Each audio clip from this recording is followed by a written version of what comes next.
Hello everyone. सो आज हम अब इस क्वेश्चन को डिस्कस करेंगे। ये क्वेश्चन मैंने आपको सुबह टेलीग्राम ग्रुप पर पोस्ट किया था। अगर आपने टेलीग्राम ग्रुप को ज्वाइन नहीं किया है तो नीचे डिस्क्रिप्शन में उसका लिंक है, आप वहां से उसको ज्वाइन कर सकते हैं। ठीक है, अब इस क्वेश्चन को समझते हैं। क्वेश्चन में दिया क्या हुआ है उसको देखिए।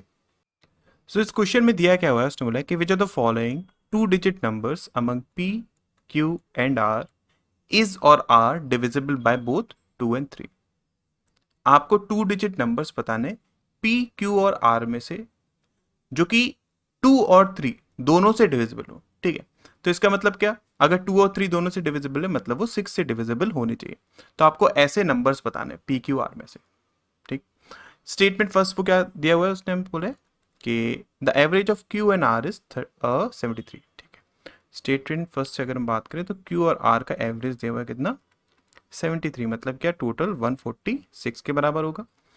एंड पी इज ऑड, और पी क्या है आपके पास, वो ऑड नंबर है।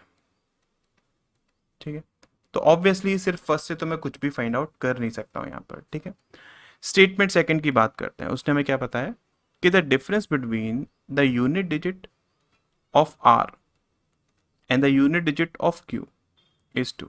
ठीक है, कि जो आपके पास यूनिट डिजिट है किसकी, नंबर आर की, फाइन, और जो आपके पास यूनिट डिजिट है किसकी, नंबर क्यू की। ठीक है, इन दोनों के बीच का डिफरेंस कितना दिया हुआ है, उसने 2 दिया हुआ है। और बोला है क्या कि the unit digit of P is 4 less than the unit digit of R. ठीक है, मतलब क्या, जो यूनिट डिजिट है किसकी, पी की, वो 4 लेस है किससे, आर की यूनिट डिजिट से। ठीक है, कितना, 4। तो ऑब्वियसली सिर्फ सेकंड से भी मैं कुछ ज्यादा फाइंड आउट नहीं कर सकता हूं, राइट। अब स्टेटमेंट थर्ड पढ़ते हैं हम लोग।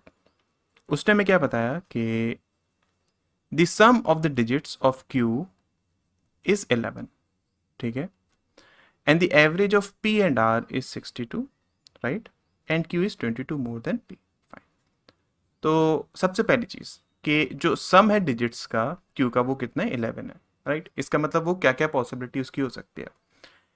अगर मैं Q की बात करूं तो देखिए 2 9 पॉसिबल है, 3 8 पॉसिबल है, राइट, 4 7 पॉसिबल है, 5 6 पॉसिबल है, देन 65 पॉसिबल है, देन 74 पॉसिबल है, देन 83 पॉसिबल है, देन 92 पॉसिबल है। ठीक है, यही आपके पास नंबर्स हैं जो कि क्यू की पॉसिबिलिटी हो सकती है।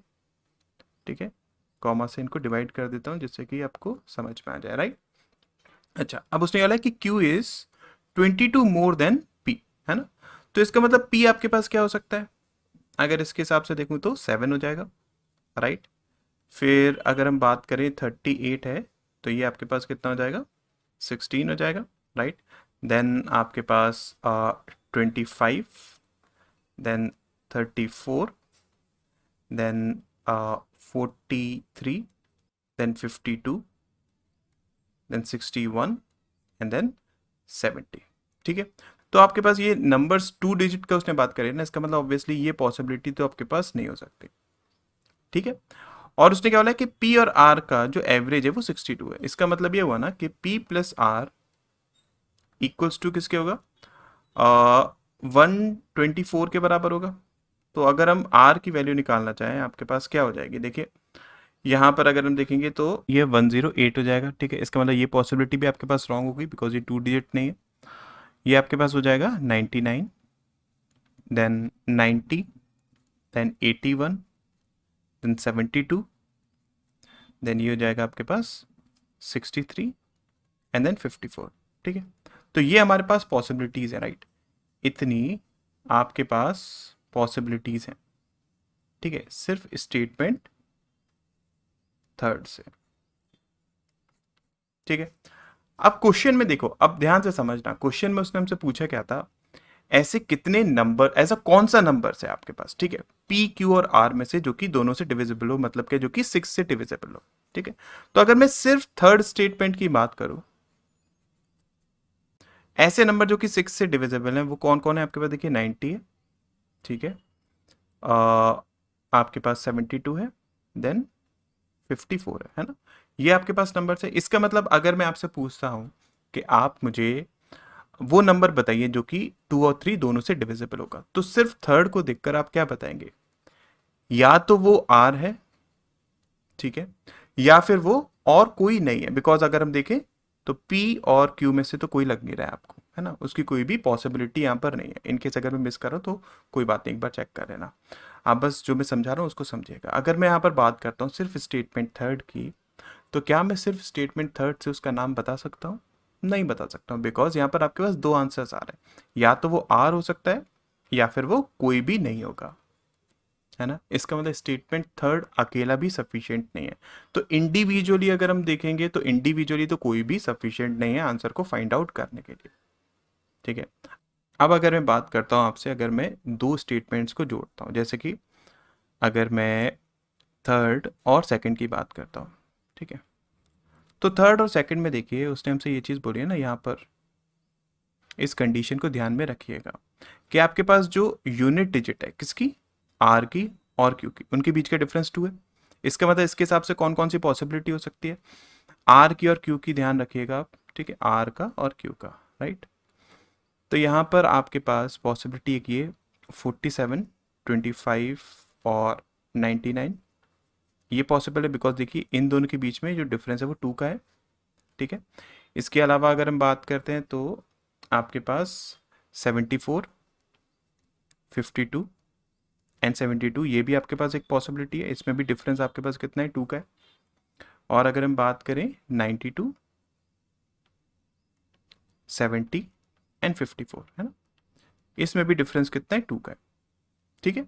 और उसने क्या बोला है हमसे, उसने ये चीज़ बोली है कि आपके पास आर और पी के बीच में जो यूनिट डिजिट का डिफरेंस है वो भी 4 है, जिसमें आर आपके पास बड़ा है ना। तो वो आपके पास कौन कौन सा हो सकता है, अगर हम बात करें आपके पास ये पॉसिबल है, ठीक है, ये आपके पास पॉसिबिलिटी रॉन्ग हो जाएगी और ये भी पॉसिबल है, राइट। समझ में आ गया। इसका मतलब क्या, आपके पास थर्ड और सेकंड से दो पॉसिबिलिटीज आ रही हैं, ठीक है। अगर हम इस पॉसिबिलिटी को लेते तो हम बोलते क्या कि आपके पास आर वो नंबर है जो कि 3 और 2 दोनों से क्या है, डिविजिबल है। लेकिन अगर हम इस वाली पॉसिबिलिटी को कंसीडर करेंगे तो हम बोलेंगे कि कोई भी नंबर नहीं है आपके पास जो कि 3 और 2 से डिविजिबल है ना। इसका मतलब क्या हुआ कि आपके पास थर्ड और सेकंड से भी आंसर नहीं आ रहा है। गेटिंग माई पॉइंट, आपके पास क्योंकि अभी भी दो आंसर्स आ रहे हैं, कोई एक स्पेसिफिक आंसर नहीं है। अब इसी तरीके से अगर मैं बात करता हूं थर्ड की और फर्स्ट की, तो हमारे पास क्या क्या पॉसिबिलिटीज हो सकती हैं उसको हम देखते हैं। तो देखिए क्यू और आर का जो उसने सम बताया वो 146 बताया, और पी आपके पास क्या है, ऑड है ना। तो आपके पास क्या क्या पॉसिबिलिटी हो सकती है इसमें, 47, 25, 99, ये पॉसिबिलिटी है। फिर 65, 43, 81, ये भी पॉसिबिलिटी है। ध्यान रखिएगा ऊपर वाला क्यू है, बीच वाला पी है, फिर सबसे नीचे आर है ना। इन दोनों का सम किसका, क्यू और आर का, ठीक है, वो आपके पास कितना है, 126, 146 है, और पी आपके पास ऑड है। हमें वो वाली कंडीशंस लेनी है, राइट। इसके अलावा अगर हम बात करें तो आप ये 83 वाली पॉसिबिलिटी भी ले सकते हैं, ये आपके पास हो जाएगा 61 एंड 63। इसके अलावा और कोई तो है नहीं जिसमें पी आपके पास क्या ऑड हो, है ना। इसका मतलब क्या हो गया, यहाँ पर ये 3 आपके पास पॉसिबिलिटीज आ रही हैं, 1, 2 और 3, ठीक है। अब क्या यहाँ पर मैं जो उसने क्वेश्चन हमसे पूछा था उसके आंसर को बता सकता हूँ? अगर मैं इस पॉसिबिलिटी को लेता हूँ तब मैं बोल सकता हूँ ना कि आपके पास कोई भी ऐसा पी क्यू आर में से कोई भी नंबर ऐसा नहीं है जो कि 3 और 2 दोनों से डिविजिबल हो, राइट।